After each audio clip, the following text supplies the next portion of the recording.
world famous Adams fam. It's the world famous Adams fam. It's the world famous Adams fam. It's the world famous Adams fam. We're here to make a song about it all. I want a name to ring a bell like Hector Salamanca, Dr. Spock. We're enterprising, synthesized like Outcast and Outlast. The beef, we're tough as fuck like snakes from Outback. See, it's that world famous Adams fam.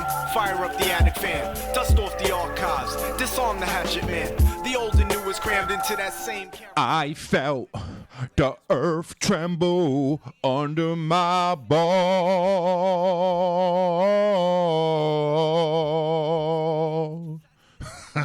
Just channeling my inner old dirty bastard over here. What's up, everybody? What's up, y'all?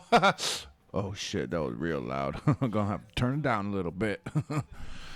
What's going on, people? I got a really, really exciting podcast today. I really hope you guys enjoy it.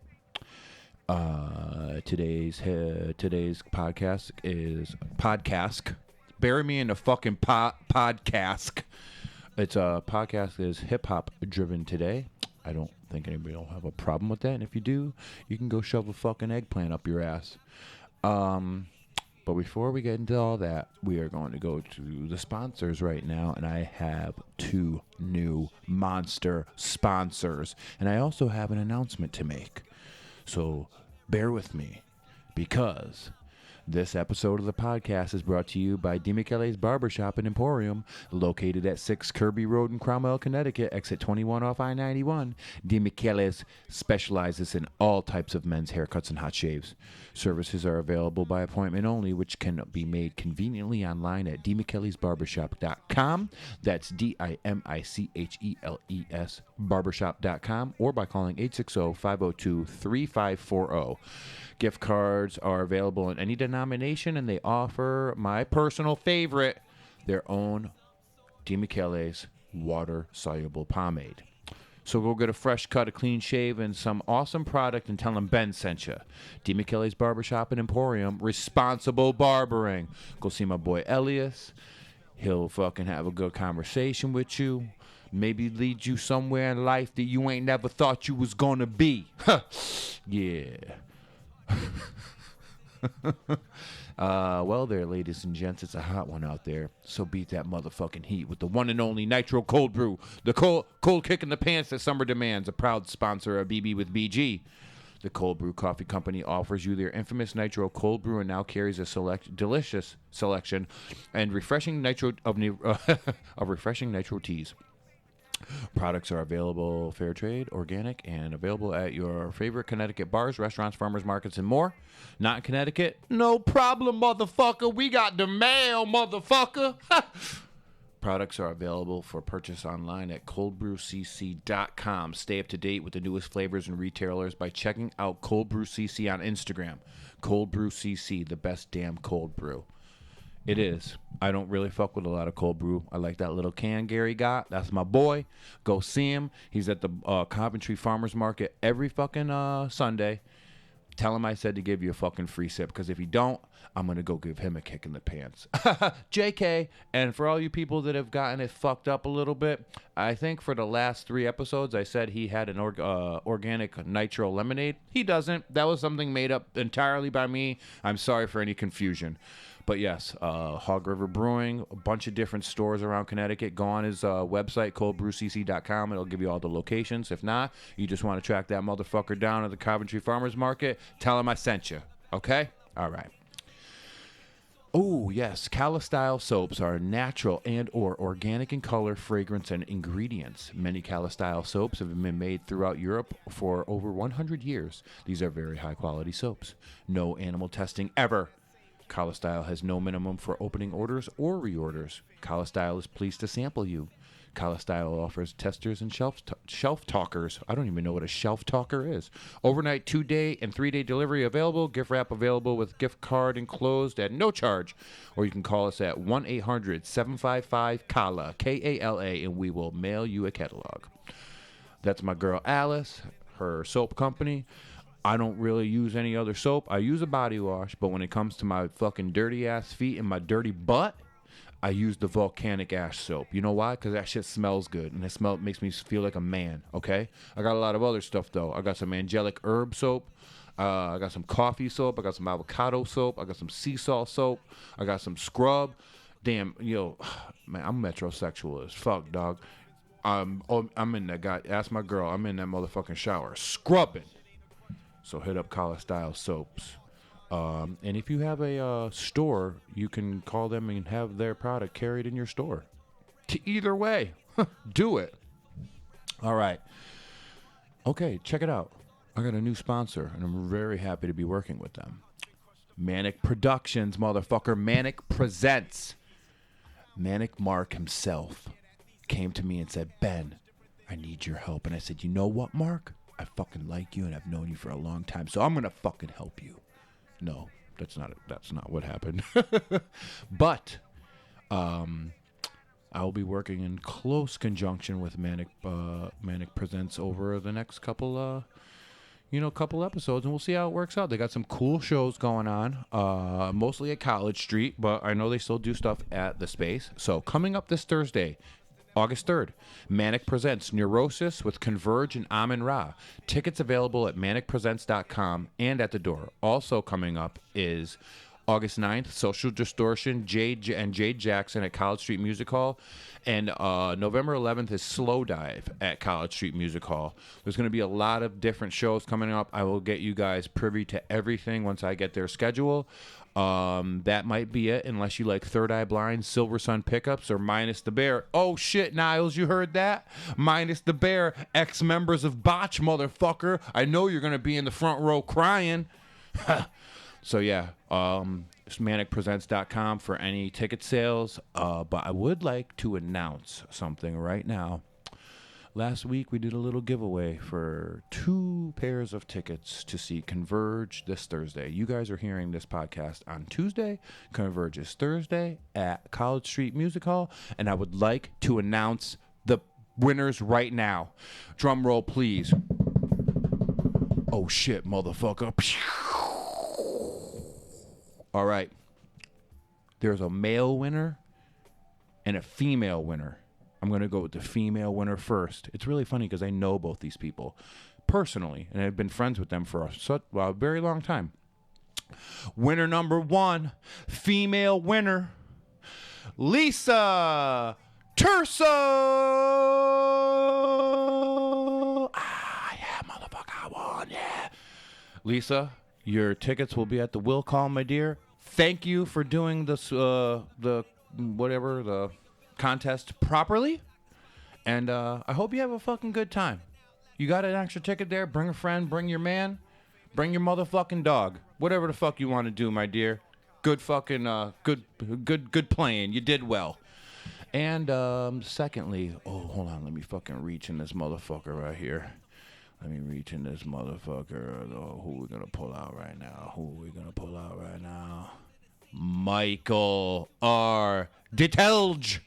Detelj. How the fuck do you pronounce that last name? Mike, we got to get closer because I need to learn how to pronounce your last name. Mike, one of the founding members of the Uzu crew, straight from Hartford, Connecticut.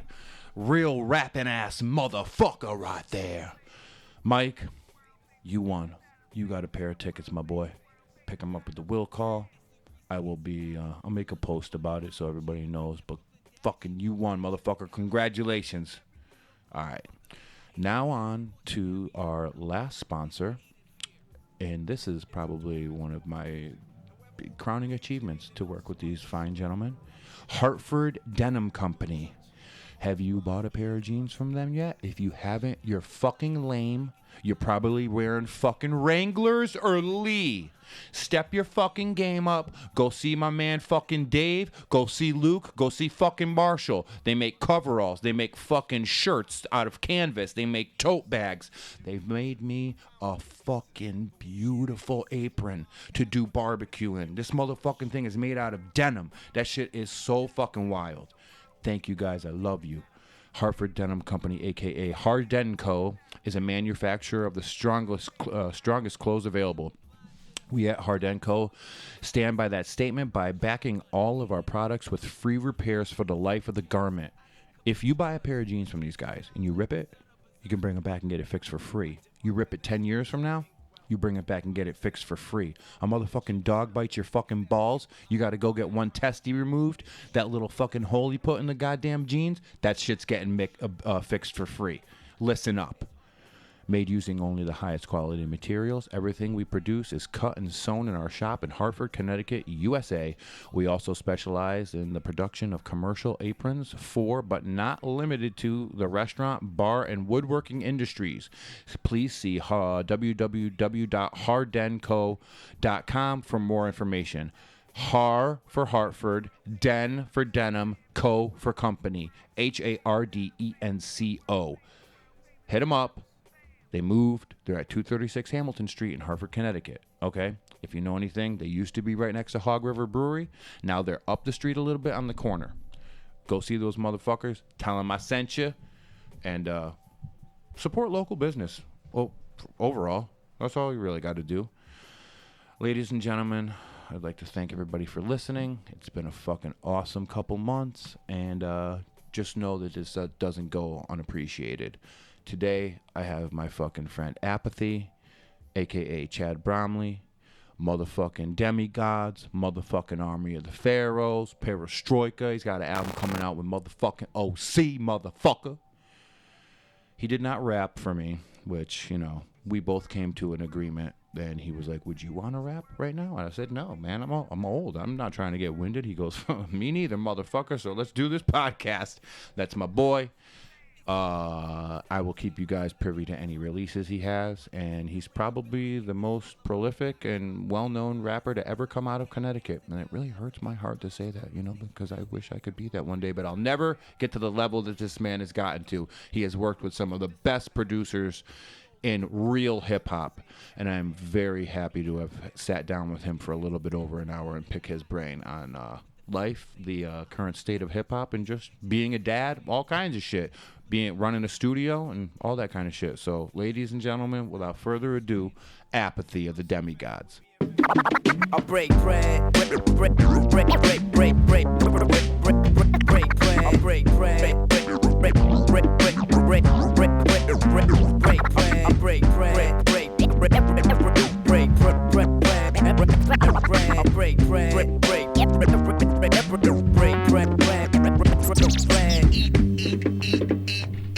Ladies and gentlemen, today I have my friend Chad Bromley, but you might not know his name. You might know this name though, the rapper Apathy.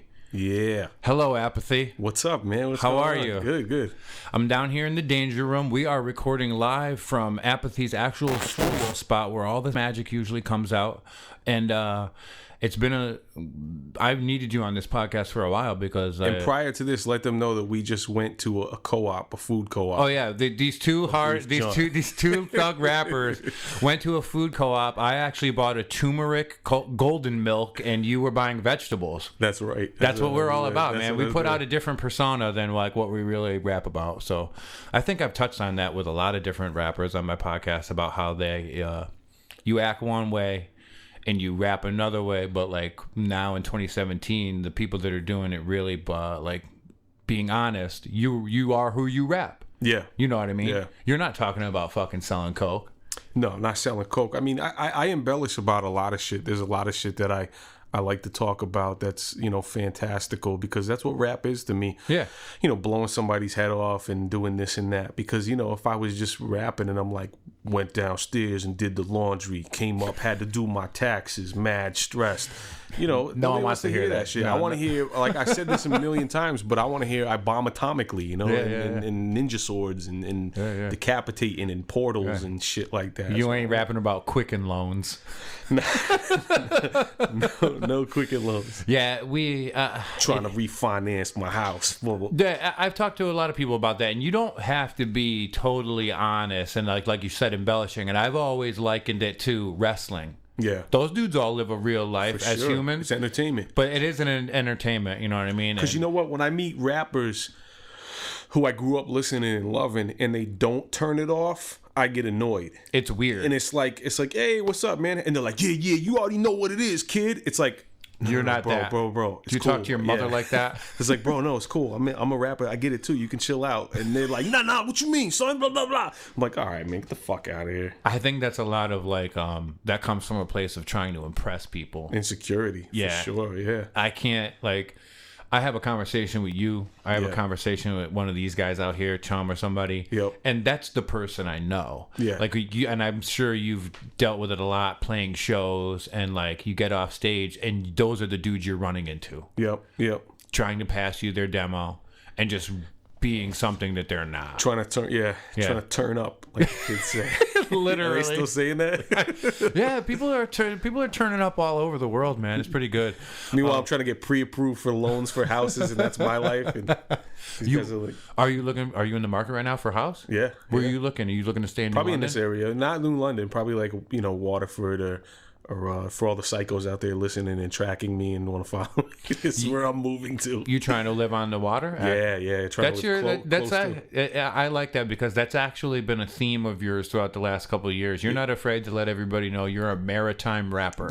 I am definitely a maritime, super submarine nautical rapper. The funny thing is, I don't think there's anybody else. If you had to put them in that genre, that's you. Yeah. That's nobody my else lane, there. man. And if somebody else comes after it and tries to adopt it, we all know what it is. Yeah, we know who came first.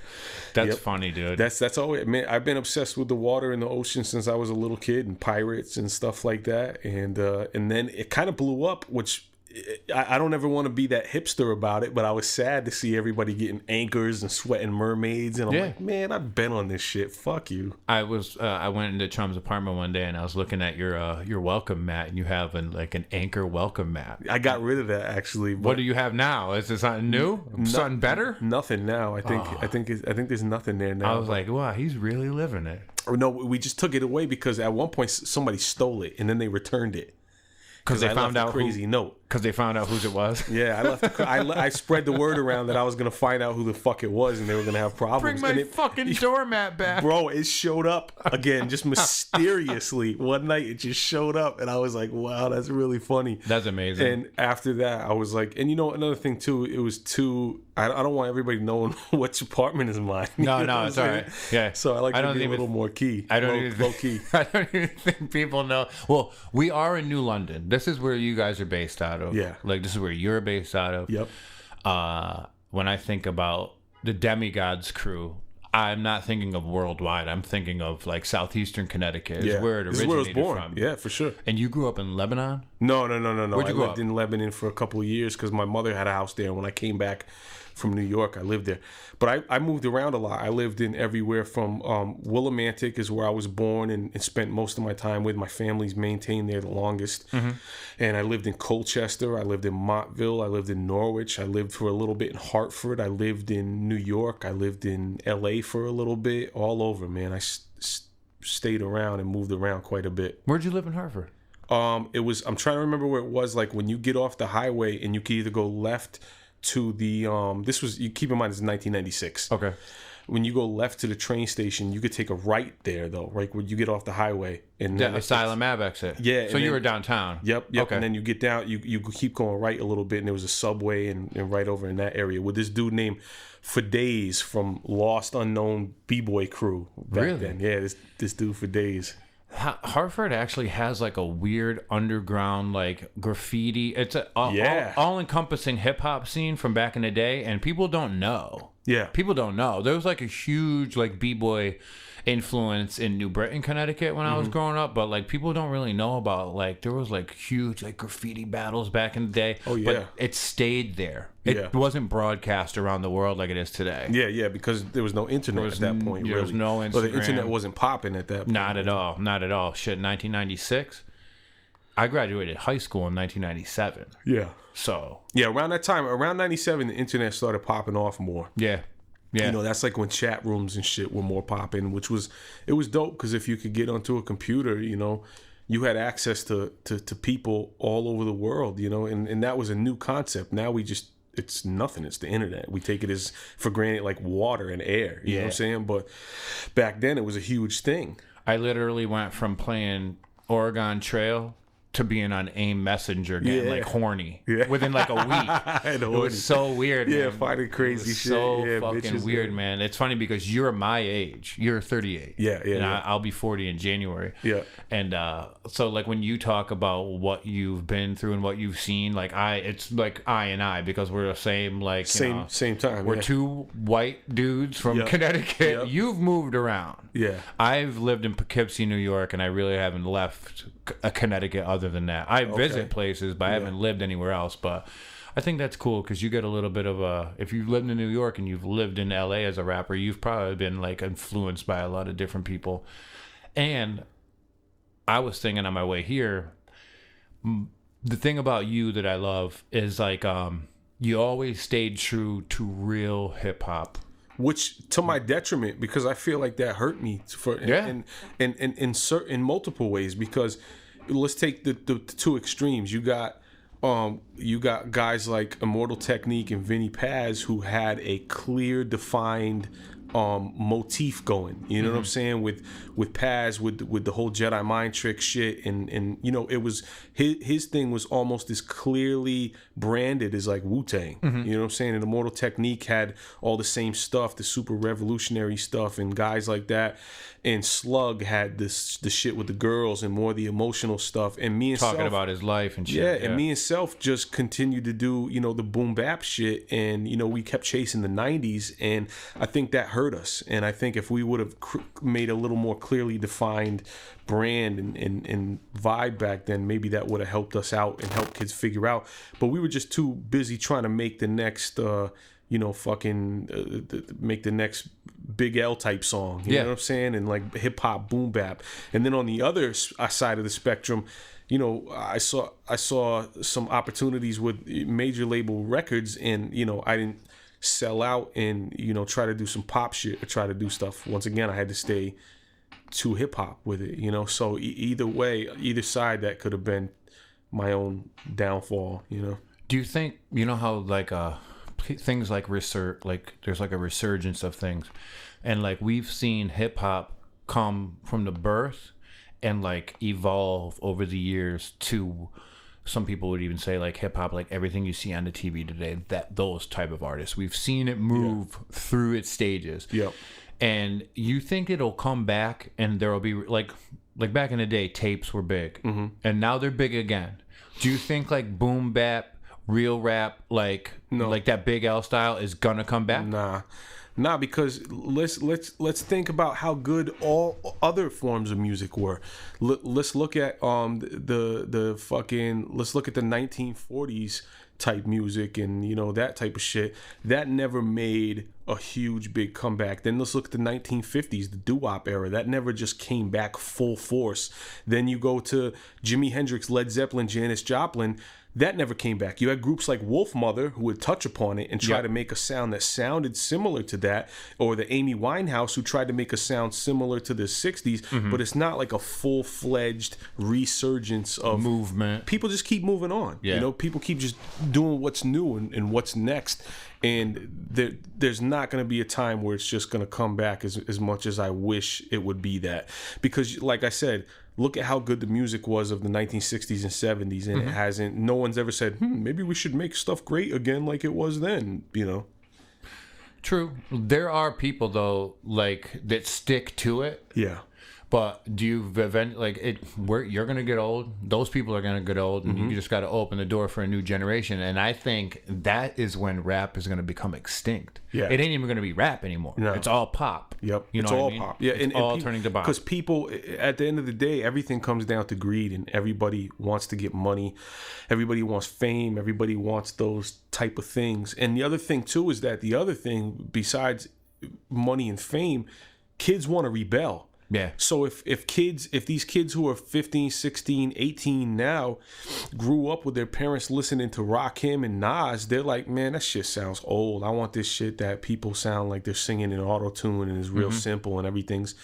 They just want to rebel. They don't want what their parents had because that shit sounds fucking old to them. True. Like when I look back at what my parents were listening to, there's very few exceptions that I thought were cool. Yeah, for sure. And yep. like, you're right. Now that I look at it like that, but But like I'm looking around your studio right now, and it's like you are kind of really like the shit you like is. I'm looking at a huge J. Rue the Damager poster. Like the only other person I knew that had one of those was me. Yeah. And it was in the 90s. Yeah. You know what I mean? Everything in this fucking room right now is kind of like warped back into the 90s. Yep. And you know, you've worked, but the thing is, like, you kind of made a footprint, and you've worked with a lot of cool people. Yeah. You know what I mean? Yeah. You've definitely worked with Muggs. Yeah. Oh yeah. Muggs produced on my Honky Kong album. See, that's awesome. And we go talk. If we walked outside right now and talked to a kid that was 16 years old, he would not know who the fuck that was. Bro, these guys, like OC is one of my idols. Like Love him. One of my favorite rappers of all time, and it's like a fucking surreal dream that I'm working with him.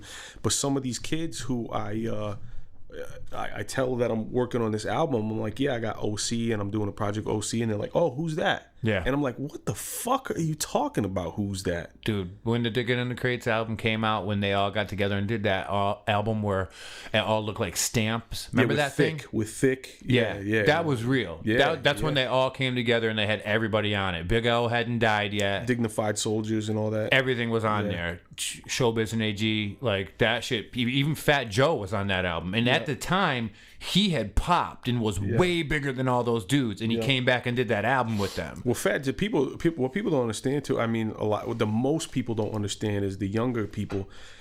Fat Joe's like one of the realest dudes. Like he came up in Zulu Nation. He's a real fucking hip hop head. Fat Joe is real deal fucking hip hop. With his first album, Flow Joe and everything like that. Fat Joe's been working with Preem. Fat Joe continues to go back and make these records. It's in his heart. He was there from the beginning. You know, him and Showbiz, those guys are like the fucking molecules of what hip hop is. You know.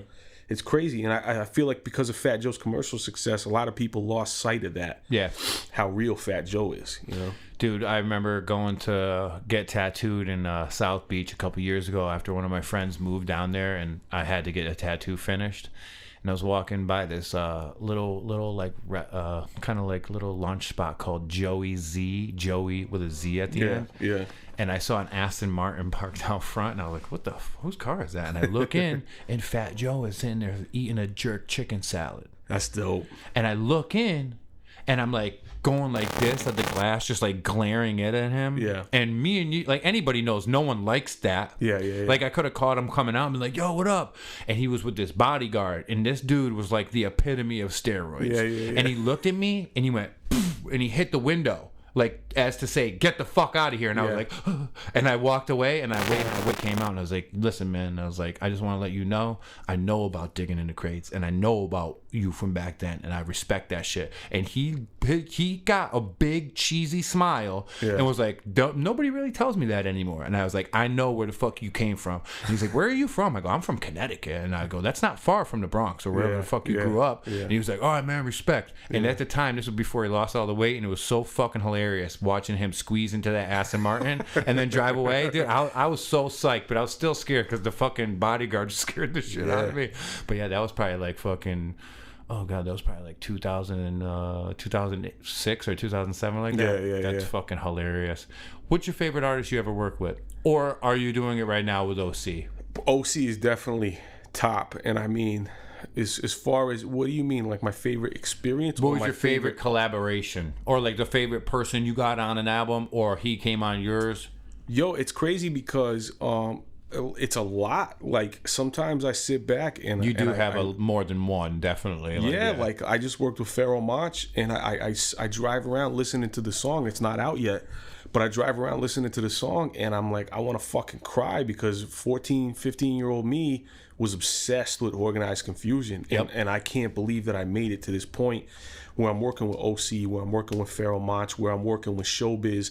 And it's not me just chasing these guys. These guys want to work with me on a peer level too. And that means the fucking world to me. Yeah. You know, I worked with Snoop Dogg. I worked with fucking Premier, DJ Premier. That's easily one of my favorite people I've ever worked with. I worked with fucking even everybody like Mad Lion and fucking, you know, like just people like that. That shit means the absolute fucking world to me. Kaz, all those guys, you know? Hell yeah.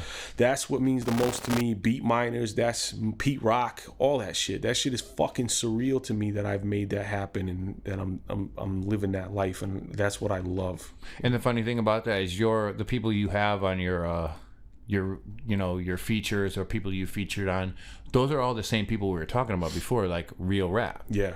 You're not going real to hip-hop. You're not doing a feature for fucking. There's newer guys that I work with, but they're all like real incredible artists. You know what I'm saying? Like Marvelous, Annoyed. Yeah. All those guys, they're really carrying on shit. And they've stayed true to the craft. They're they're not making trap albums. No. They're not doing anything different.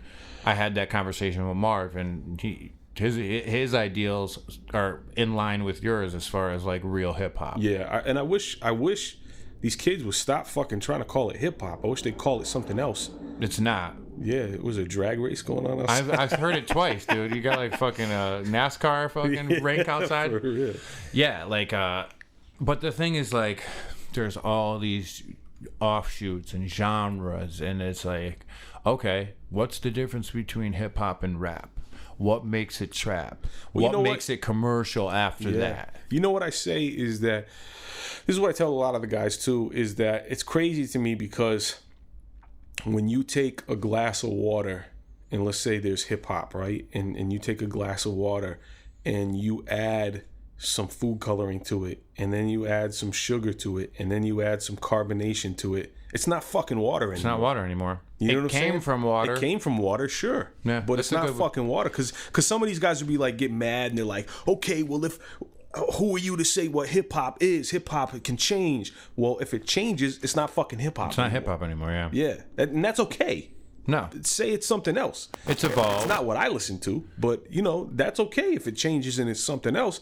Call it fucking something else. Give it a new name. Be fucking original. But for these guys, like, some of this fucking music to come on and for them to try to say that has anything to do with hip hop blows my mind. Like, you got these slow ass fucking drums, and not even like, I don't even mean like trap with like the hi-hats going tick, tick, tick, tick. Yeah. I'm talking like boom, boom, and then some like weird like, and it's very simple, and it's like ambient sounds, yeah. Like samples or like main melodies, and then they're like, hey, now. Yeah, how about never nah? Yeah, yeah, and they keep saying yeah and shit, yeah. And I'm like, what the fuck is this shit? I want to listen to a dude start his 16, rap all the way through it with taking minimal breath, and end it. And that, to me, that makes that you can rap. That makes me know you know how to rap. Yeah.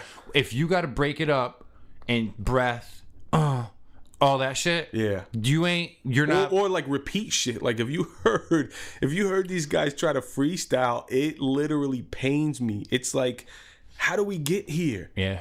I used to think Puffy and Mace were the Antichrist because I thought it was like that was simplifying hip hop too much. But how do we get to this it's stupid gotten fucking so much level? worse than that. Yeah, it's gotten way so much worse. They're almost real hip hop. Oh, they are for sure real hip hop. Mace is definitely real hip hop from where he came from. Puff is too. Puff is now, yeah. You know what I mean? You know what? I never appreciated Puff as much as I should have. I liked him back in the day, but I never appreciated him as much until I got to this stage in my life, and now I'm like, Puffy's the fucking man, dude. Like, he's hilarious. He's hilarious in what he's accomplished, yeah. with what he's created and what he's done and contributed. The thing about Sean Combs for me is, when Biggie was out and I was in high school, I loved it.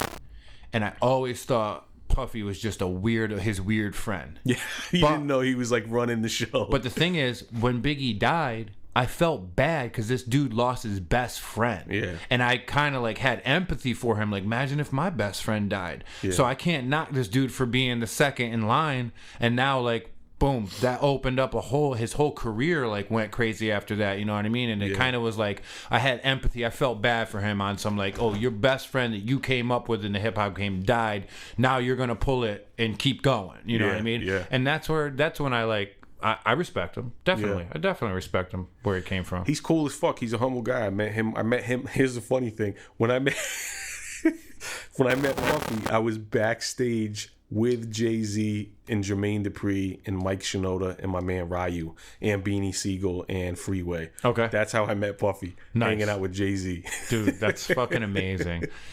And you bring up, you have worked with Linkin Park in the past. Yep. How do you feel about this whole Chester Bennington thing? I feel terrible. I wasn't tight with Chester or anything, but you've met him. I've met him on multiple occasions. times. I hung out with him, and he's a fucking super great guy. And the other thing too that really hurts is that, you know, I'm somebody who suffered severe mental issues, you know, and from depression and anxiety and agoraphobia and dealing with all these things.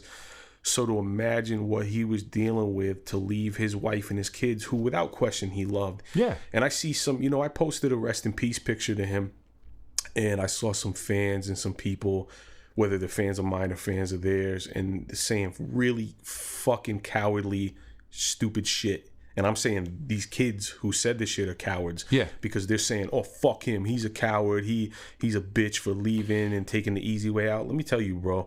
Like, you don't know what anybody else went through. You don't know what anybody else went through. And to be in that much pain and to you know, I had a friend recently who I was friends with from Connecticut who took his life, and he had kids. And I still, to like, this happened months and months and months ago, and almost every night I think about him and think about what he was going through, and thinking about, you know, me having a daughter and him having kids, and how horrible things must have been inside your own realm of existence to make you do that when you got kids behind, you know. So it's like, you know, I empathize more than ever. Like, these people say all this foul shit in these comments.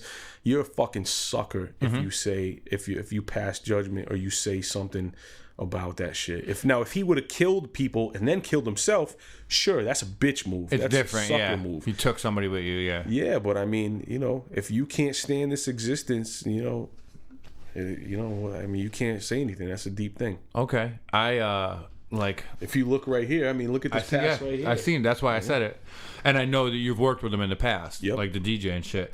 So when back when Kurt Cobain took his life in '93, I think it was. Yeah. We had a friend that was in special ed with me and my boy Eric come up to us, and this kid was from the projects, and we were into hardcore music at the time. Why are you telling me this like I don't know this story? Because I want people to know. Because first of all, let me preface this by saying this is one of my favorite stories I've ever heard. So I want to tell you, because I don't think I've ever like told it like on like in an actual story for everyone to hear.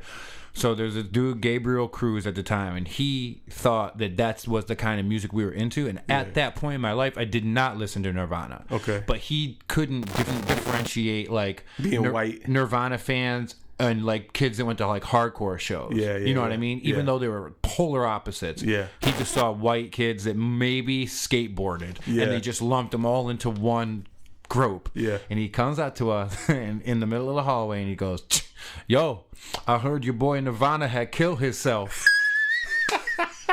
And even at the time, we were like, "What? Like, what the fuck?" And before we could even say anything, before we could even respond, he turned around and bopped on down the hallway. He was wearing one of them mesh shirts that it was like green, yellow, black, like Jamaican. Like his nipple was showing through. Like, this dude was crazy as fuck. So years later, my boy Eric always kept telling the story. We had so many people be like, "Yo, fucking tell me that story again. Tell me that story again. You should make a T-shirt." So I made a T-shirt. With Kurt Cobain with Which I'm obsessed with. X's for eyes. Laying dead with a shotgun with a kilt on to pay homage to the word kilt himself. And it says it on the back, right? So whatever. I didn't know Kurt Cobain, and I made a joke about his death. That I profited from. The first run of that T-shirt, I paid my rent for like 2-3 months. Then I did it again recently. So the other day, somebody writes on my wall on Facebook, I can't remember who it was. And they go, "Your boy Linkin Park had killed himself." And a lot of people will do it when it's a dude. Like somebody told me the other day, "Your boy Spoon Man had killed himself." Talking about Chris, what's his name? Chris Cornell. Chris Cornell. And until it comes a little closer, you don't give a fuck. And I know friends in bands that toured with Linkin Park. Hatebreed toured with Linkin Park, and no, those are like my brothers. That's a crazy thing. That's like even me like registering that. Well, I was too young to let it sink in how real it was with Nirvana and having the empathy at that stage of my life. Yeah. But now hearing it with the Linkin Park thing, that gives a whole nother connotation. Yeah. I took the comment down. I deleted it because I was like, that's irresponsible. Because like that dude left behind 6 kids. Like I'm not gonna make light of that. And then my girl said, "What? You did it to fucking Kurt Cobain?" And it made me think, like, damn, crazy. Like, see, nobody would have thought if this didn't happen, but it's happening a lot more. And like you said, like I know a bunch of people that have killed themselves over the last couple of years, and nobody thinks about it till it's a celebrity. Yeah. And then you'll get a celebrity that people will kill themselves, and it's like a celebrity that nobody likes. People will make light of it and make jokes. Yeah. Until your favorite dude dies, then you're touched, and then you have an opinion. Yeah. And I was just like, damn, I kind of felt like a fucking hypocrite. You know what I mean? Yeah. And but it's a learning experience. You know what I mean? You know why? I think the thing is too is when we were at that age when Kurt Cobain killed himself, he seemed larger than life because nowadays celebrities seem a little more down to earth because of the internet, because we can view them. But Kurt Cobain almost seemed like a fucking legend, like hearing like fucking Paul Bunyan and Babe the Blue Ox. That's how realistic he was to me. Yeah. And so I think that at that time the suicide it almost felt like folklore. Yeah. Because it was so of our age and at a time where celebrity was out of reach. Yeah. You know what I'm saying? And those people did not seem real to us at this point. That he's put in the same like category as everybody, like Janis Joplin, Jimi Hendrix, all those deaths. Which also does not feel real. Big, huge people, larger than life people that changed the world with their music. Yep. You know what I mean? And you know, I know a lot of people that were posting shit that were like, damn, Linkin Park was the first CD I bought. I love that CD. I might not be a fan today, but like I feel for the family and shit like that. You know what? You know, another crazy thought too is because I toured with Linkin Park and because I knew these guys and because I still know a lot of the band members, the fucked up crazy thing that really hit me too is they were about to tour. And when you think about a band touring on our level, it's just some guys going out. Maybe they got a manager. Maybe they got a roadie.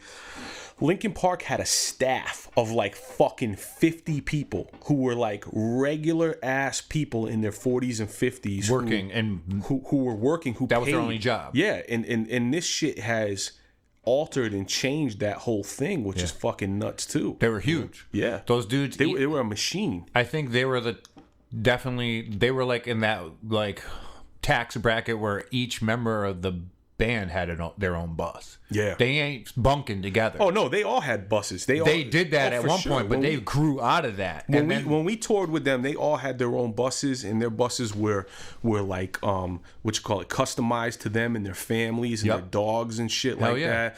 And they would I remember we toured and we did a Project Rev tour. And fucking, they were like flying the family members into one hub so they could see their wives in Chicago or something like that. Yeah.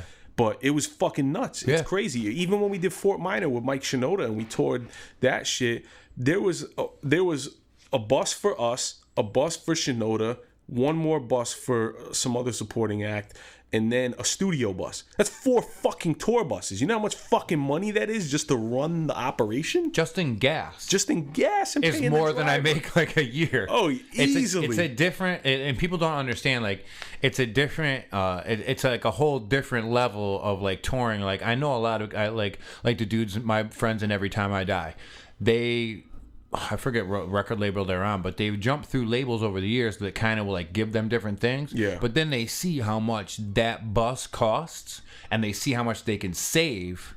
Yo, I love that the motherfucking seagulls are out there. Yeah, buddy. It's playing on your person right now. Like they drop down to one of those club cars, you know, that's like half a bus. Yeah. Because those dudes all like each other. They don't mind being around each other. So they were lowering their budget so they could recoup and bring in more money. Yeah. But like dudes will get the dudes will get to a level where they don't even care about that because they're making that much money. Like these dudes all have houses bought. They send money back. Their family's straight. You know what I mean? Yeah. And I'm not gonna say who, but one of my friends who's in a very huge group, I went to his house, which was an enormous mansion.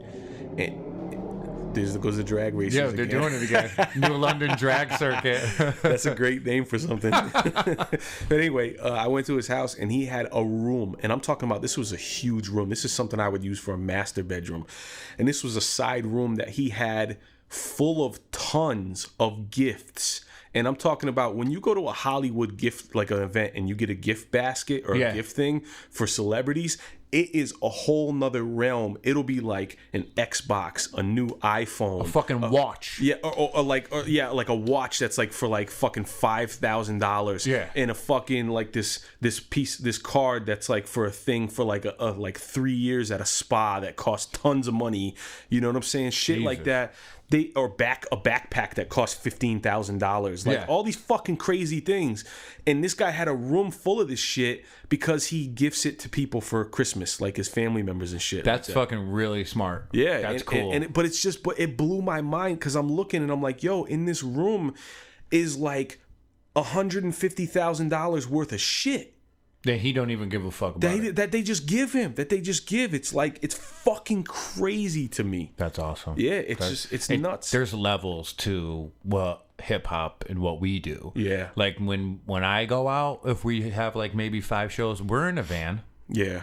I'm never going to be on a goddamn bus. Yeah, my tour bus days are probably over. We do vans. And you know what? To be honest, even if we were making a lot of money and let's say something popped off, and we started making significantly more amount of money, I would still want to keep things lower and you get more money back. And all the dudes that you tour with are from that.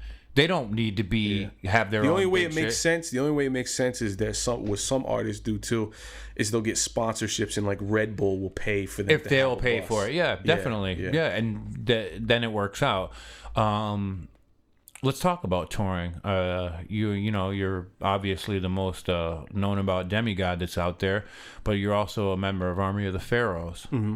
Who is let it for people that don't know? Let everybody know the members of Army of the Pharaohs and what they do. Or is there too many? This is hard to name, man. This is like, who are some of the top tier people? The main members of Vinny Paz created Army of the Pharaohs. Okay, Vinny Paz from Jedi Mind Tricks.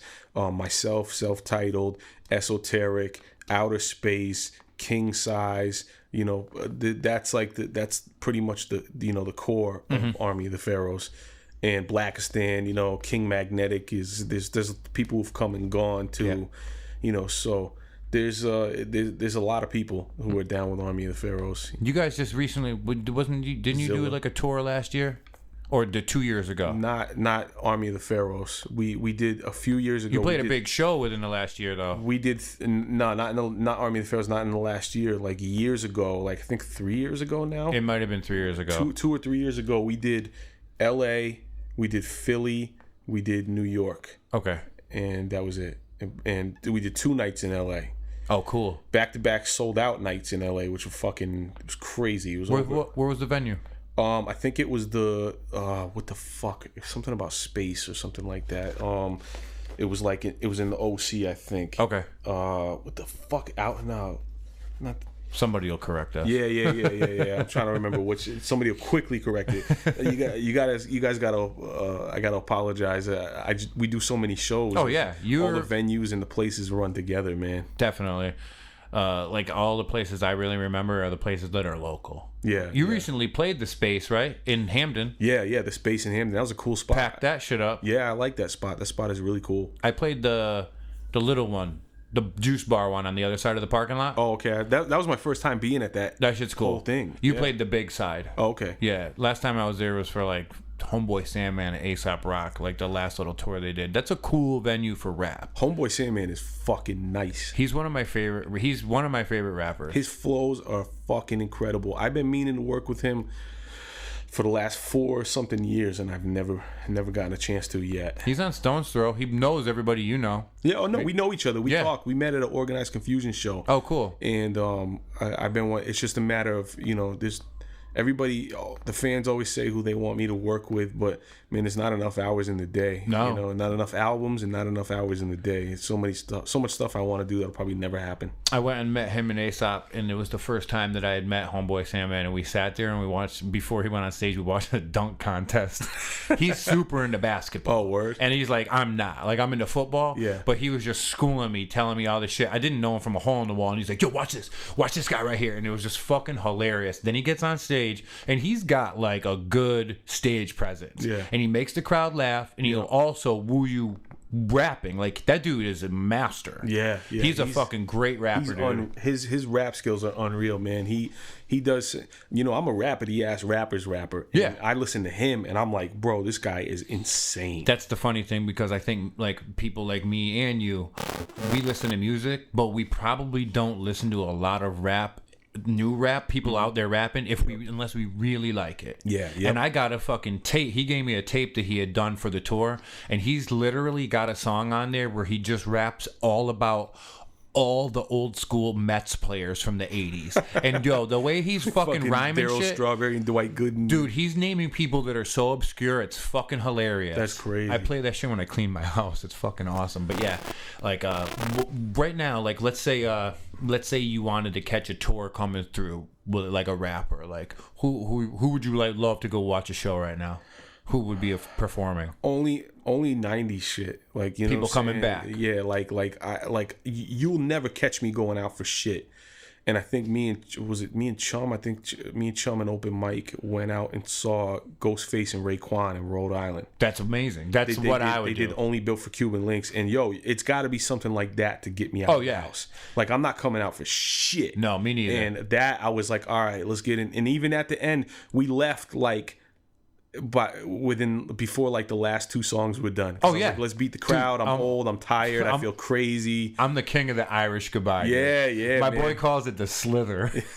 He goes, "Yo, you slithered last night. I didn't even see you leave." Yeah. Yeah, I saw Ghostface, and I saw Ghostface perform for Supreme Clientele album when he was touring for that up in Springfield years ago. Oh, okay. I stood in the front row. He came out wearing a fucking white bathrobe with Tony Stark's in bedazzled red jewels on the back, and Capadonna was his hype man. Yeah, dude. What year was this, dude? What year did that album come out?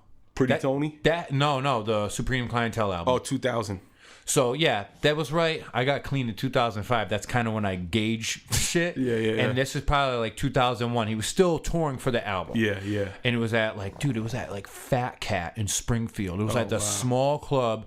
I was so high that I wasn't scared because it was fucking crazy, yo. It was one of those hip hop shows you went to where you were scared because it was so fucking real. Yeah. And he just fucking played. He rapped his ass off. It was sweaty as hell. And I just had my arms on the barricade, and I just looked up at both of them at the same time. Capadonna's feet are so fucking big. That dude wears like a 15, and he was wearing Echo shoes at the time. That's and hilarious. His whole outfit was color coordinated yellow. That's funny as fuck. And I talked to him afterwards. I was like, I love both of you guys. I had him sign like a poster or something, and I took off. When I was doing Eastern Philosophy on press, I was touring with Fort Minor. I was touring with Mike Shinoda of Linkin Park and Fort Minor and Ryu Styles of Beyond. And we were at the what the fuck is that center? It's like it's the whatever center that is in Manhattan. It's like Lincoln? No, the Kodak, not Kodak, is it, or something like that? The fucking something center. They change names every year. Yeah, by sponsorship. Whatever the fuck it was. It's probably somewhere on one of these things. Anyway, so XXL was there interviewing me. Cool. And they did a big piece on me. It was dope. I had a fucking big picture in XXL and all that shit. And they were doing a piece on me. And I love the way the guy wrote it because he wrote about something that I completely forgot. I put the interview on pause because I wanted to watch Ghostface set. I was like, yo, can we hold on a second? And the guy was like, yo, you could tell App still loves hip hop. And he wrote that in there. And that meant a lot to me, that because I was I was doing a fucking interview for XXL, a feature, and I made them hold on so I could watch. Someone would kill for. Yeah, which someone would kill for. And I made them hold on so I could watch Ghostface perform. The guy loved it. The guy loved it. He was so psyched about that. That's he thought amazing. That was so dope. back in the day, like growing up in Connecticut, me, like everybody now, you don't really have that much of a venue to go see rap. Like there's not, dudes aren't coming through back in the day. You had to go to the city, maybe Providence. Every once in a while there would be something in Hartford, but then like the Webster stopped doing hip hop shows after someone got shot at a Diplomat show. Yeah. And I know they did a lot there, but like when you were like attending shows as like a young rapper, where were you going? I would go to Rhode Island a lot. That's what I figured. And just anywhere I could. We would go to New York though for like Rocksteady anniversaries and shit. Oh, dude, we would travel. Like we were nuts. One of my favorite memories was at a Rocksteady anniversary, and Crazy Legs. We were smoking outside, and Crazy Legs came over with a Rocksteady t-shirt, and he goes, "Yo, listen, I'm not trying to be a dick, but just move it down a little bit." And I looked at him, I go, "Yo, you're fucking Crazy Legs." And he was like, "Yo, fuck I'm not trying to be a dick, just I know y'all are smoking, just move it like 50 feet down." He was doing security. Yeah. I got in, right? And it was a dude, and he looked fat. And there was just something about the way he was dressed that didn't add up. And I looked at him, and he was wearing about 20 t-shirts. And they were Big L memorial t-shirts. And you just went up to him and you'd be like, "Yo, $20." And he would take it off of his body and hand it to you. "Yo, I got 2 of them." And then we went to 139th and Lenox and took a picture of the pole. Because this is right after he died. And I mean, there was like, it was like going to somebody's like place when they like died. They put all the candles and shit, like a car accident spot. Dude, that whole corner, all stapled Big L posters all over the pole. And I mean like a 10-foot radius all around the pole. It just wasn't in the street, just like teddy bears and shit that people had left from it. All these candles burning. I took a picture of that. That was one of the most powerful like images of somebody actually like paying homage to hip hop that I had ever seen in my life. Yeah. And I remember I went back and I watched Planet Asia perform. And there was a bunch of other acts, but I can't remember who it was. My favorite Rocksteady memory was I would always go down there with open mic, and my favorite memory was when we met Big Pun, and he had only had You Ain't a Killer out, and he was about to drop Capital Punishment in a few months after that. This was 1997. Pun dropped it in 98. And he was sitting on a chair, and he was alone.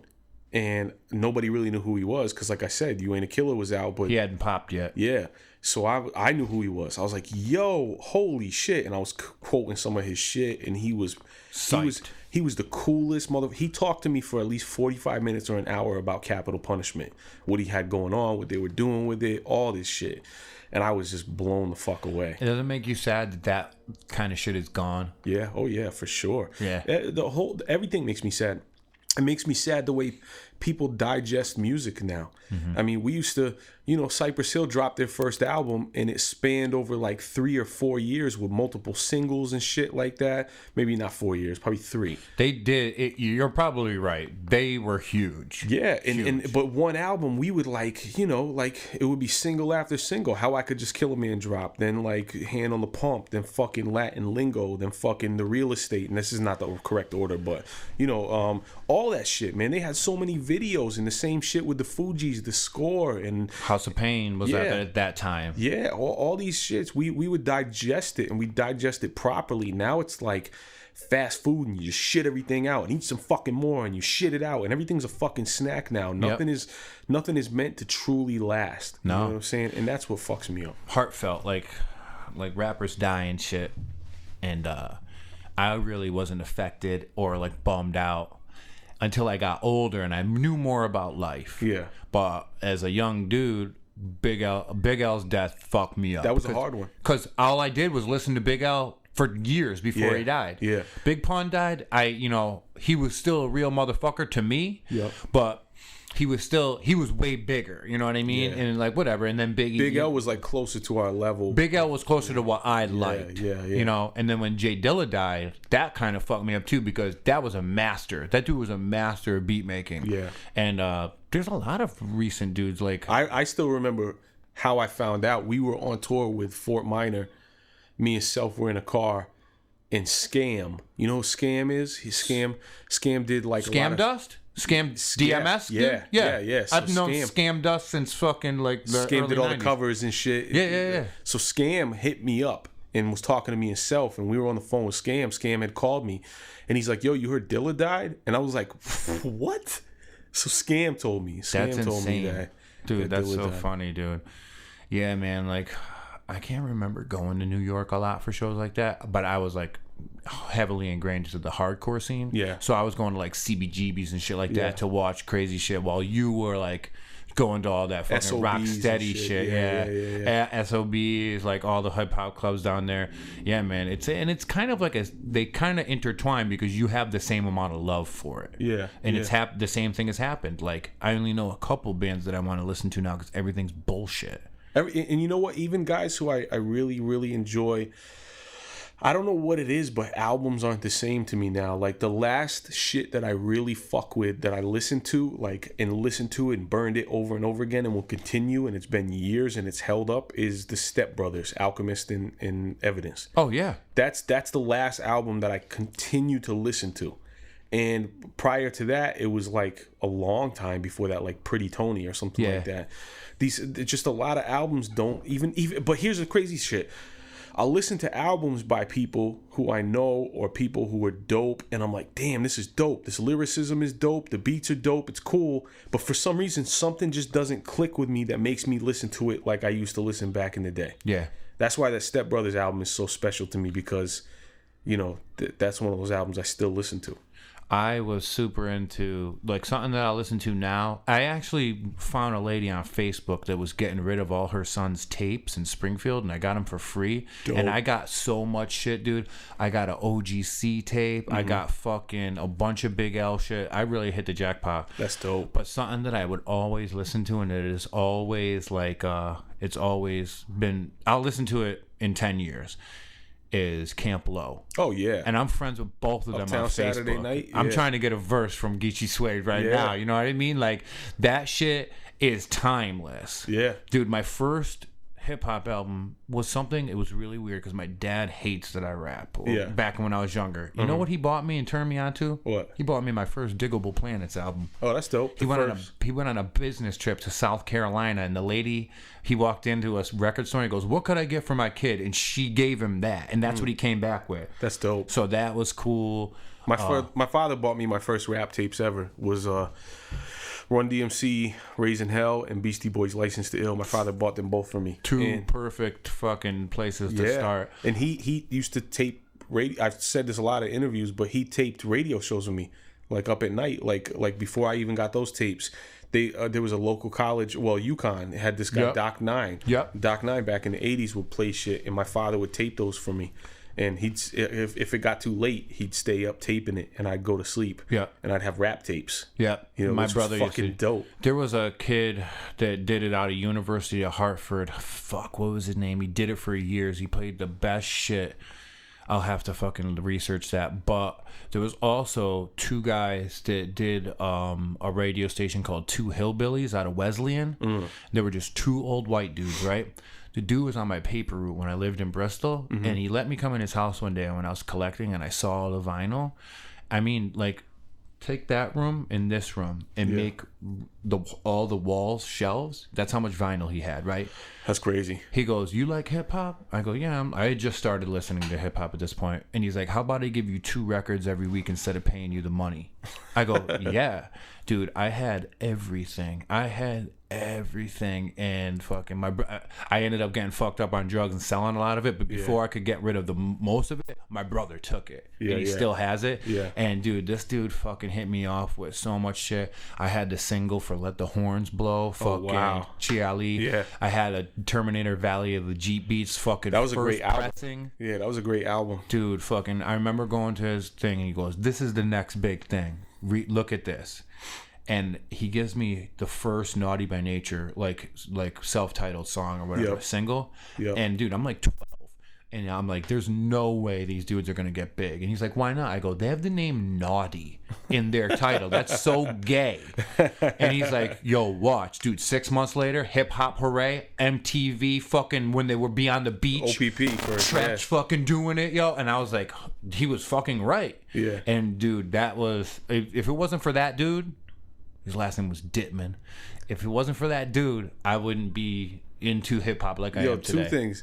First of all, back in the day, I used to have this kid who I was friends with, Thomas. He fucking stuttered so bad, and he always smelled like excess dryer sheets, and he had glasses, and he was a funny kid though. Him and I used to hang out all the time, and fucking he had a paper route, and he was kind of like a white trash kid, but I loved the kid. He was really cool, and we used to do his paper route and just collect all the money and just keep it. And not give it to the Hartford Courant? No, and I'm not. And I give it to the Hartford Courant. We collected all the money and kept it. I remember how dope it was being that young, going to the store and buying whatever the fuck we wanted. Yeah. We would buy everything. $30 for a 12-year-old was like you were balling. Oh, yeah, for sure. Out of control. Crazy. Man, I remember like stealing money to buy G.I. Joes. And I would steal the shit. My mom and her boyfriend at the time had one of those, like one of those big jugs for water where you replace the things. All the money, all the change. Yeah, they had all the dump it out. Oh well, I would steal. They would be downstairs, and I would steal. Or my mom's boyfriend would be downstairs. I'd steal quarters out there till I had like $6-8 or something like that. And then what I would do was, I know if I walked past him with that many quarters, he would hear it. So I'd take it and I'd put it in a winter hat and drop it out my window, and I'd walk out and be like, "All right, Neil, see you later." And I fucking go get on my bike and I go to the back of the house and grab my thing, and I was fucking out. I used to do that too, and the best thing about stealing that change from that is if you took $10-15, you didn't notice it. Yeah, because it wasn't a lot of volume, yo. I used to do that all the time. I used to rape that change jar, man. Oh my god! I remember like buying fucking at the Crystal Mall over here. I was buying fitted hats with fucking change money and shit like that. I knew I was gonna come down here and do this podcast with you. So over the last week, I was thinking of shit because I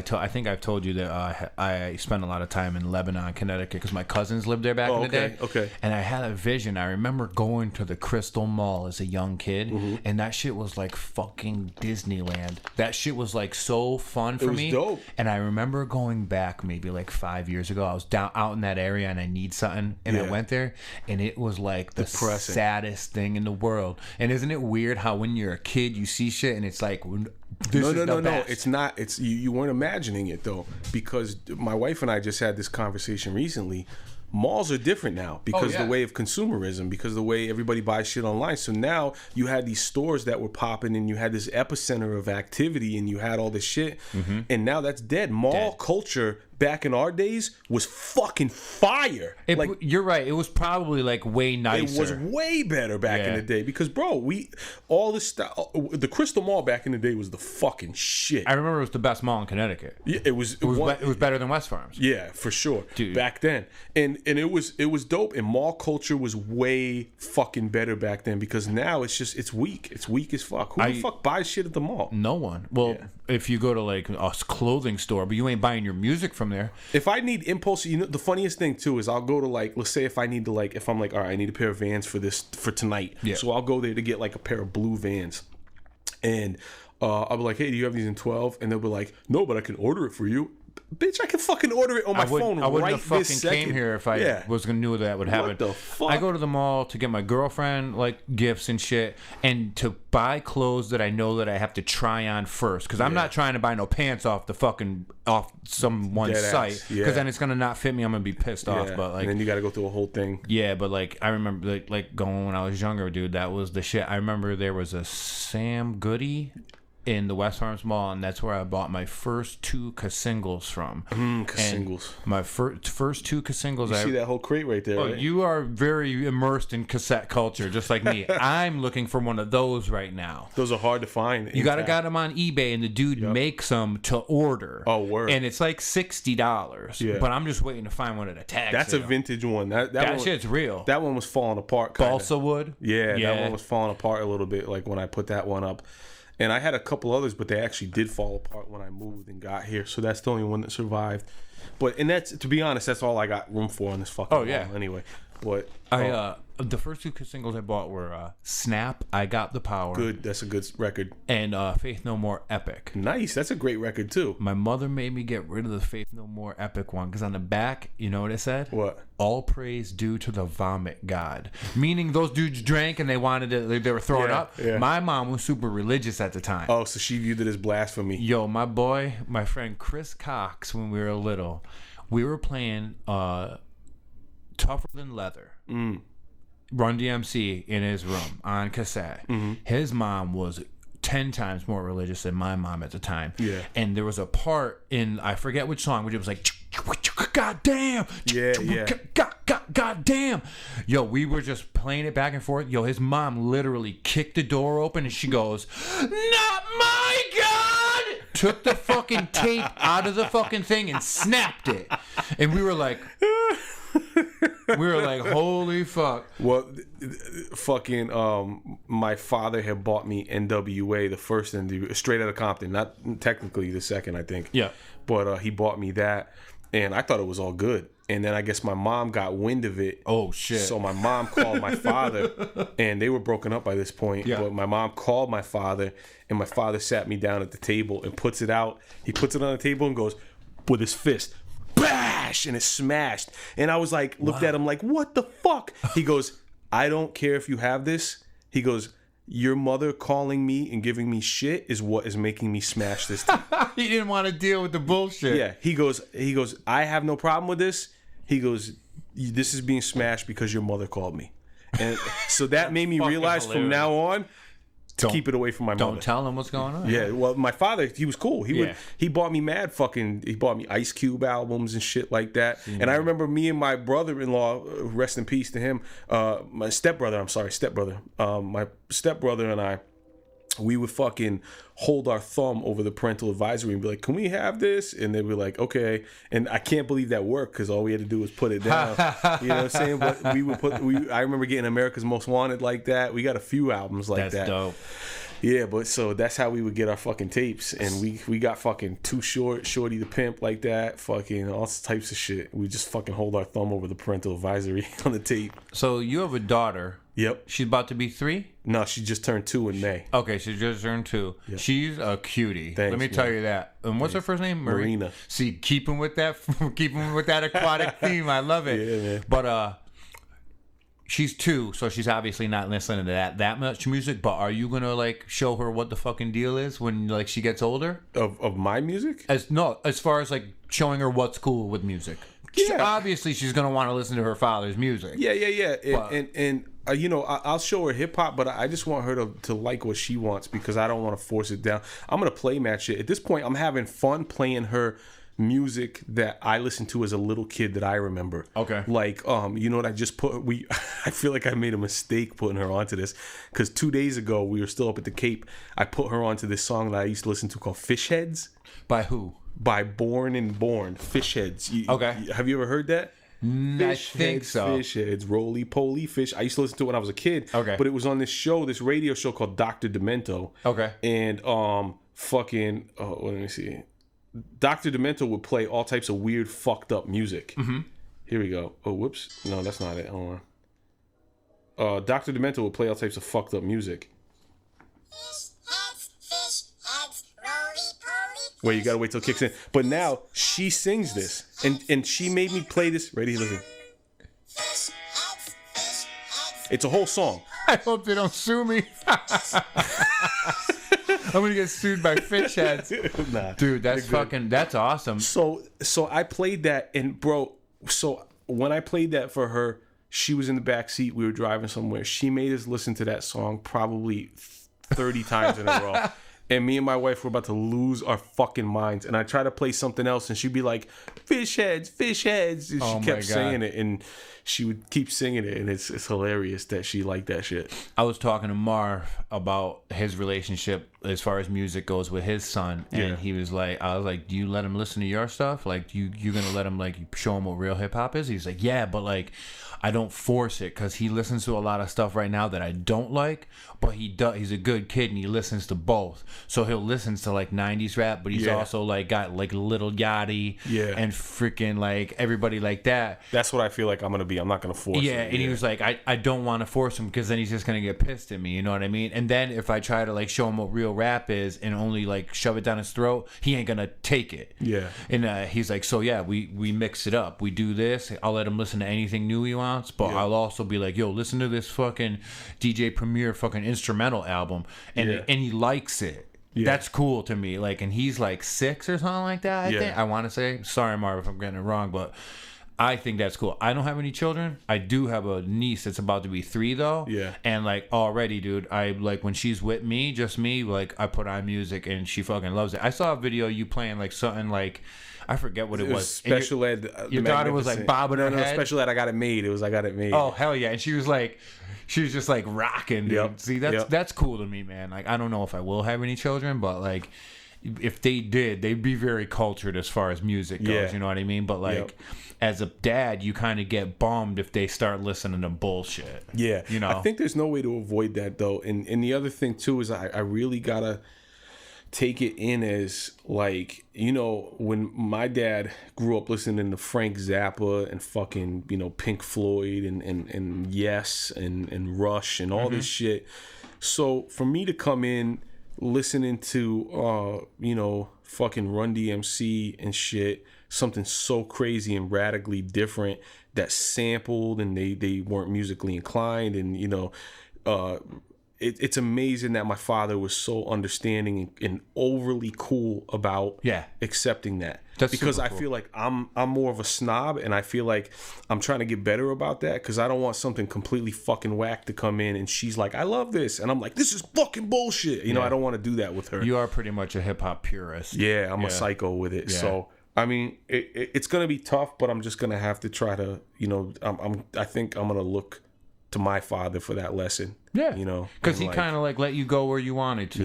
Yeah, that's cool, man. And supported it. You know? Oh yeah, my dad was very like, once we started fucking with his records, he kind of got pissed because we were like young kids and we scratch him and shit. But like, my parents were into classic rock. Yeah, mine too. Yeah, and then my mom kind of like morphed into like Motown and like Stevie Wonder and shit. But we still got that. Like we got all, like we were exposed to that, and like I know a lot of people that don't even listen to music. So what is their kids gonna get from that? You know what I mean? It's very weird. I got one cousin who he is just into sports, and he's like, I don't like music, and I'm like, I can't comprehend that. Like, I can't live without it. I can't understand that. Like, how can you just not?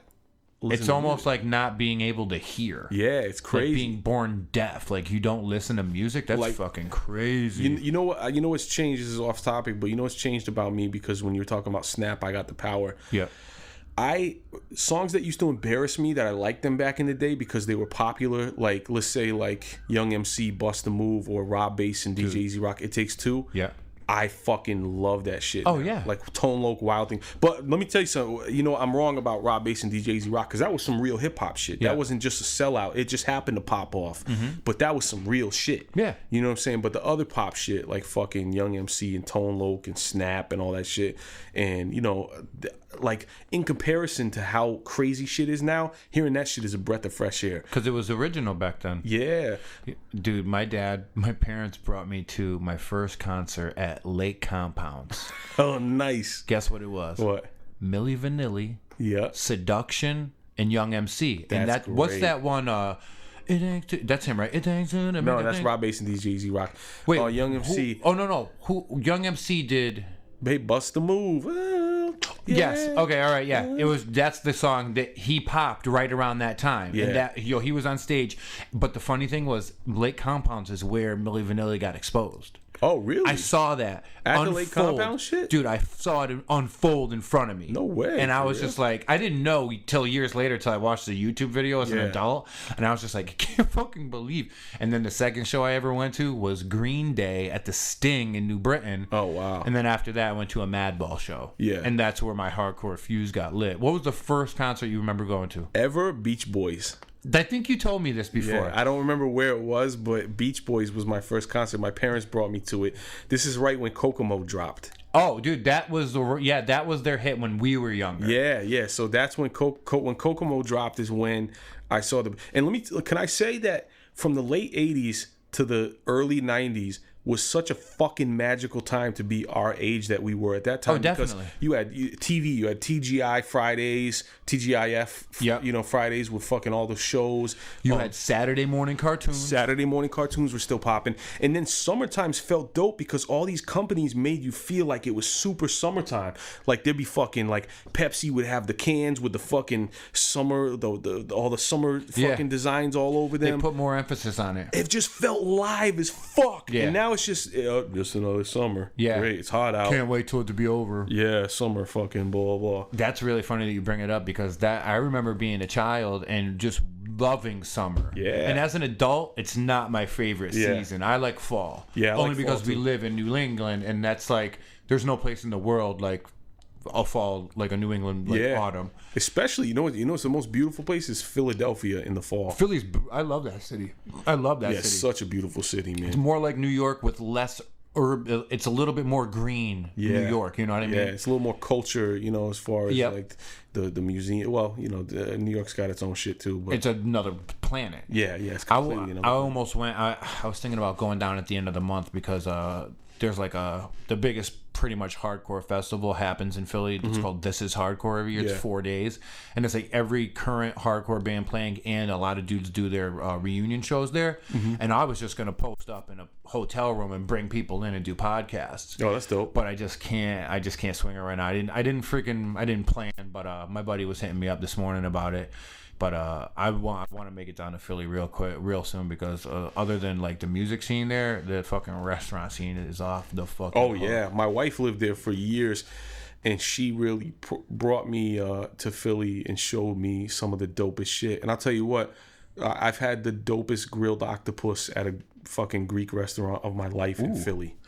You don't really see a lot of octopus and Greek cooking. If somebody can do it good, that's awesome. Yeah, that's mostly where I see it in Really? Greek, like Greek Mediterranean? spots. Oh, hell yeah. Mediterranean Well, you Greek know what? spots. That's funny. I went to a place up in Portland, Maine called Evo, and I did get a pulpo dish from there. And I'll tell you right now, I talk to people about eating octopus, and it's like it's either really good or really bad. Yeah. If that shit, if you have to You're right. chew on it for a minute, Yeah, it's the not rubber. good. Yeah. But I've had people do it like Chum knows how to fucking cook octopus really good, and it's people do it like confit, like in olive oil only, or grill it with olive oil only. Grill it with olive oil. And like if you eat it and it comes apart like chicken, that's when it's good. Yeah, that's what. What's funny is some of the best octopus I've ever had that's like that was in Salt Lake City, Utah. Where there's no octopus. Yeah, exactly. And we, but the way things are nowadays with technology, Everything and travel, can get anywhere. Yeah.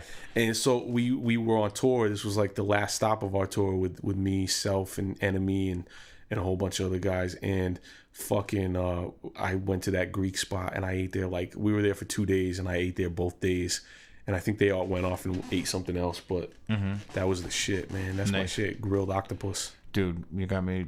You know how I fuck with food. Oh, And yeah. Me and you have had a couple conversations because I never knew you were into food like you are. Yeah, my wife did But that to you me. you know about some good shit. Yeah. And like a dude that's on the road too, you're probably out there and like you're very cultured. You're always going to like fucking Europe every year, like so you've been around. Yeah. You're not closed minded as far as No, comes to not at food. all. That's awesome. And you live in a really good area with good food. Like there's a lot of good seafood. Well, down here. like I told you, that one lobster place. Did it close? Yeah, they closed, man. And you know what? Let me go on a rant. I'm gonna take this opportunity to go on a rant. All you fucking lobster places who sell lobster rolls, I don't understand this shit. Whether you're famous and you've been doing this for a million fucking years and you sell a ton of lobsters, you're a fucking idiot if you have a lobster roll on a hot dog bun because it fucking disintegrates immediately. If you have a hot lobster roll, just fucking, it's like dropping fucking hot lava rocks through a piece of fucking paper. Okay. Tissue paper. They have fallen apart. So we just got visited by Chumzilla. Just walked into Chumzilla's in it. to our Looking very recording. New England today. Yeah, huh? he's got Dockers on. Very Connecticut casual Did you today. come in just because you wanted to hang out, or do you have something a story to tell? I just wanted to hang out. All right. He wanted to get that AC going. That exclusive AC. So, dude, you fuck with Abbott? Yeah, I like Abbott's, Ford's. We go to Ford's.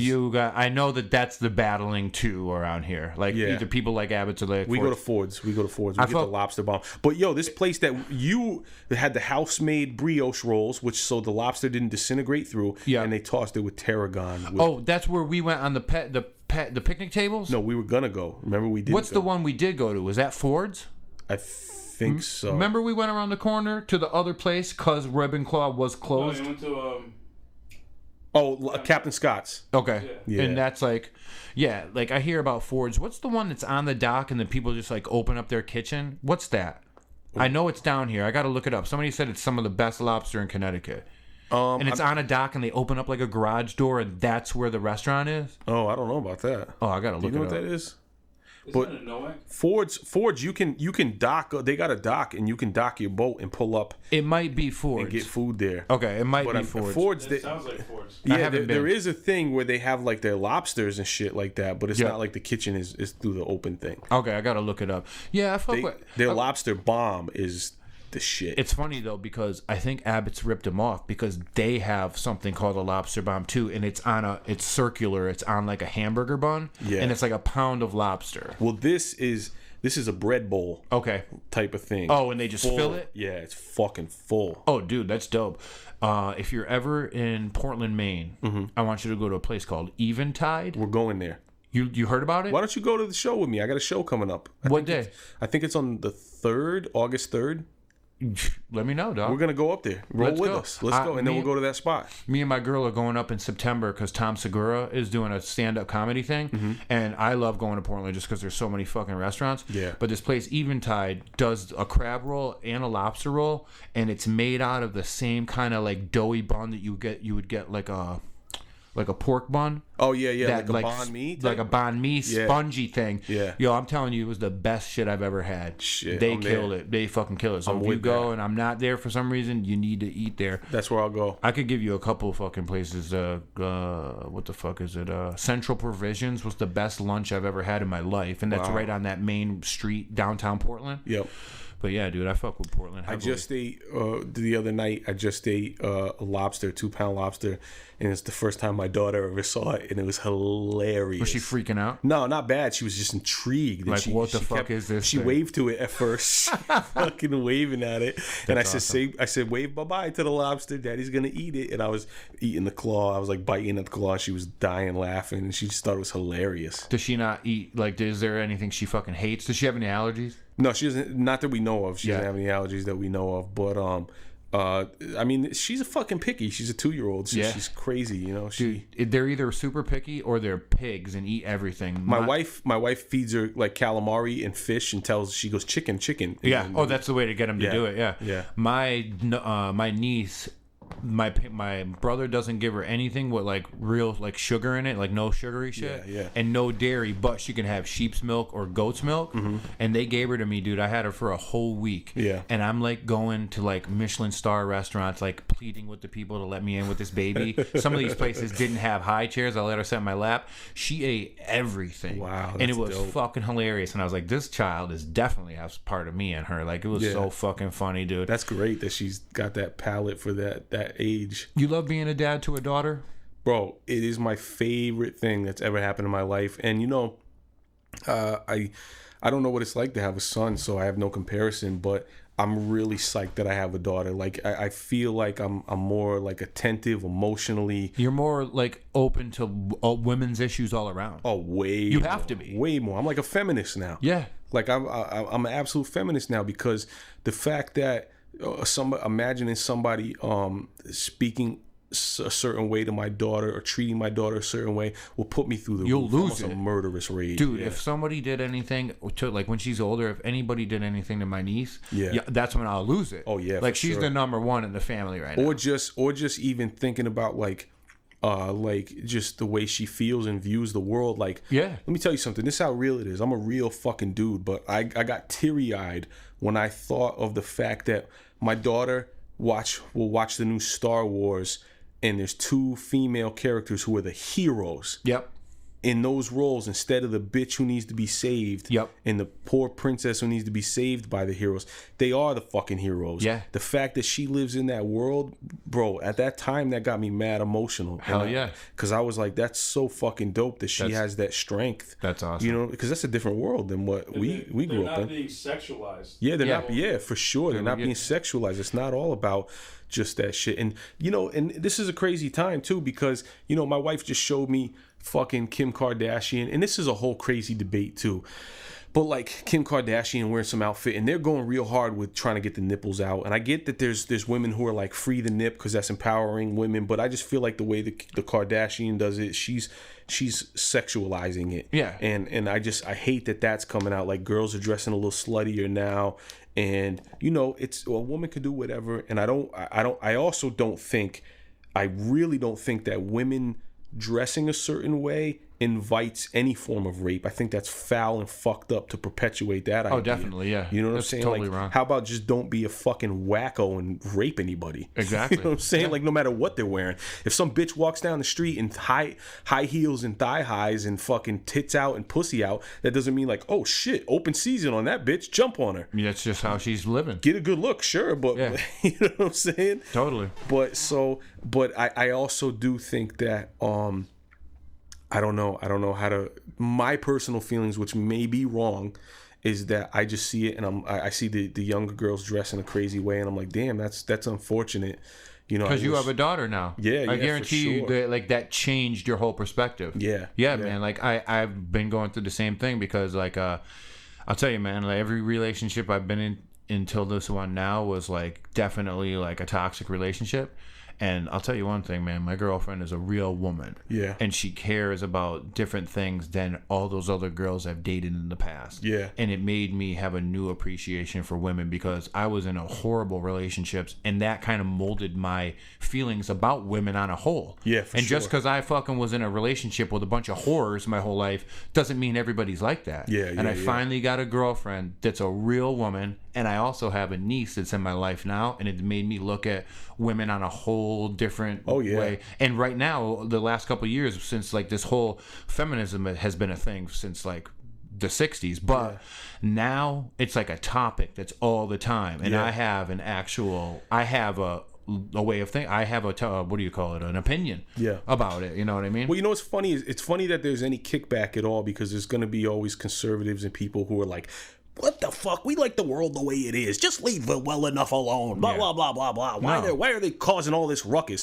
There's going to be kickback anytime there's a significant change. And, you know, I mean, these people to say that shit, to say that feminism is bullshit, or, you know, rape culture is bullshit. There's people out there who say rape culture is bullshit. And there is rape culture. There's fucking, there's a certain way things are done. Colleges and shit. Yeah. Dude, it's insane. And so for them to deny that is foul, because at the end of the day, what people want and the reason for the change is to be treated like everybody else, to be treated good, to not feel like shit. Do you want to feel like shit, or do you want to feel treated with respect and treated good? Yeah. Okay, then this fucking person wants to be treated like that. She's a female.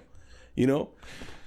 It's crazy. I look at it the same way. It's like I get a lot of like in the field I work in, I also still am friends with a bunch of different kind of people, and like social media brings this out, and I'll see people ODing and shit, and then I'll have those people, fucking junkie, he deserved it. Yeah. He couldn't. Don't tell me it's a disease. He fucking did it to himself, and it's almost the same thing. Like, until you've had one in your family, you don't fucking get it. Yeah. Because the minute your brother dies of addiction, you're going to change your tune. Yeah. And that falls into the same vein as like the whole feminist thing. You could be a pig fucking every girl, just fucking mad women for years. Yeah. And then you have a daughter, or something happens to, or you have a son or a niece or something, and then you're all like, oh shit, I got to be a human and not be a pig again. Well, you still have to be kind of intellectual and cerebral to come to that realization, because I think there's guys out there that don't who still, will have a daughter they might, who will still we be know like, oh, some. well, yeah, you know your place, you're a fucking woman, so you gotta blah blah blah, find a good man and that's it, and be good to him. Yeah, it's all about like evolving, and like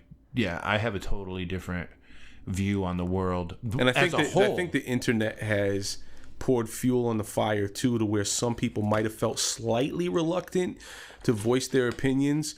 They see a shitload of other assholes who say that, and they're like, "Oh, cool, it's open. Cool, I can say this." Echo chamber. Yeah, Bunch of the echo same, chamber. Absolutely. As same people thinking about the same thing, and like they don't have anybody from the outside telling them what it really is about. You know what I mean?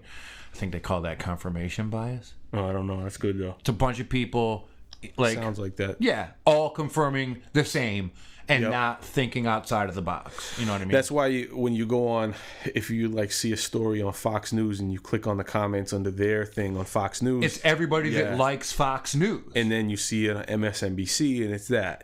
Same shit. That's the same idea. Yeah, you get it. See, that's fucking crazy, man. We live in a Where crazy everybody knows your name. Dude, to bring me back, please. Can we go back to like 89? Oh, yeah. I know you used to watch Cheers. Oh, hell yeah. I used to watch it. Man, I was a TV kid. It's crazy that I got so much shit done and I watched as much fucking TV as I did. I watched fucking Murphy Brown. I watched all that shit. With the implement of the internet and me being an adult, I look at how much TV I watched as a child. I don't have cable. Yeah. But we have things like Hulu, Netflix, HBO Go. Like, I watch shows that I like, but we ain't watching like television. We are not sitting home watching Price is Right and fucking Maury. You know what I mean? Yeah. And for when I was in high school, if I stayed home sick, that's all I did. That shit was depressing though, because I remember having babysitters, and like I remember daytime TV used to mega depress me, like People's Court, Perry Mason, Golden Girls, all that shit. All that shit used to depress me back then. I'd be like, "Oh, get me the fuck out of here! I want to go outside." Yeah, even daytime, weekday TV reruns like the Jetsons. I'd be like, yeah, it brings fucking Tuesday. It's Tuesday at 4 p.m. The Jetsons are on. Fuck this shit. Fuck you. Yeah, fuck you. That's fucking hilarious, man. So we're gonna wrap up right now. I'd really like to thank you for coming on the podcast. Thanks for having me, man. Sure. I don't think anybody out there is not gonna know who you are, but I think that I want to let the world know too that Ben Grimm inspired us. That we're gonna fire up Boombox from the Boondocks and bring a podcast to life. Tell everybody what that was and what it's gonna be. So Boombox from the Boondocks was a radio show that I started in 1998, and we had it for years with my man DJ Mayday. And then it got retired, and then we brought it back to life with myself, Blackistan, and Chumzilla right here. Mm-hmm. And now we're gonna bring that shit back. Hell yeah! We're gonna do a Boombox from the Boondocks revitalization and bring it to the podcast realm in the world. Oh, I got this guy fucking handing me something. He wants me to watch a video. Hold on. You want to shout anybody out? No. Good for you. Let everybody know how they can get in touch with Apathy. Apathy DGZ at Instagram. Just on Instagram, Apathy DGZ. Like demigods. All right, perfect, man. I had a fucking great time. Me too. We're gonna do this again because you seem like a recurring guest. I'd like down. To have, and I want to come on Boombox on the Boondocks. Yeah, for sure. Whenever you want. Whenever you. Perfect, man. All right, everybody, ladies and gentlemen, Apathy. Thank you, my friend. Peace. Thank you.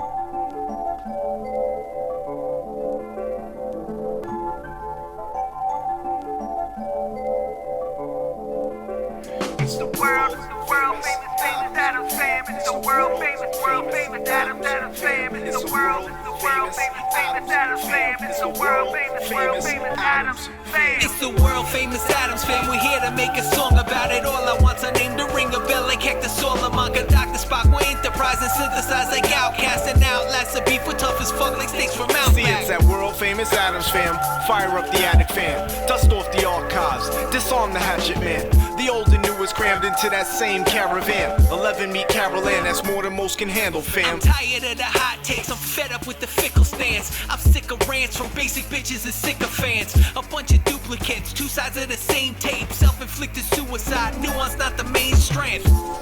I'm so fed up with being fed up. I'm addicted to that creative head rush, and that's dead up. Brushed off the dust, sanded off that red rust. Bust through the ceiling in the clutch. In Adams we trust. The world famous Adams fam. It's the world famous Adams fam. It's the world famous Adams fam. It's the world famous Adams fam. It's the greasy hair Svengali homes. I look like Buddy Holly G. Rep that Brooklyn dad shit with plaid shirts and college tees. I'm like every New York motherfucker cause I hate it here. Cautionary, I become the very thing I hate and fear. Its endorphins morph to music. However often I use it ain't enough, so I pursue it for the rush. It ain't a crutch, it's a vehicle to touch your hearts, minds, ears, plus guts and such. American life is like a divine comedy. Maybe total wreck, I guess it's like it's Bahamadia. For me, rapping's more cathartic than a product. That's the problem with us artists, cause we love to get our hearts crushed. My heart's been crushed to fine powder, but I picked up the pieces. Creative adhesive I found within the pieces, but won't share that thesis. For my path much different than yours, I'm sure. The world famous Adams fam. It's the world famous Adams fam. It's the world famous Adams fam. It's the world famous Adams. Yo, we're blind to the facts, like go and get some glasses. Sword off shotgun, hand on the pump. I hate circle jerks, I hate commercial works. Let's change the style like we're son of Berserk. Yo, I dip my feather tip into the inkwell and promised to never dwell upon where the chips fell. Instead, I kept my eye upon that prize pig, even though she's rocking lipstick and a wig. Dig? I rock a shirt with a big I like Laverne. It's hard to earn dead presidents, Doris Kern. No concern, I'm dead bent, doomed, and I'm such and such. Rappers talk about their dicks too fucking much. World famous Adams fam. It's the world famous Adams fam. It's the world famous Adams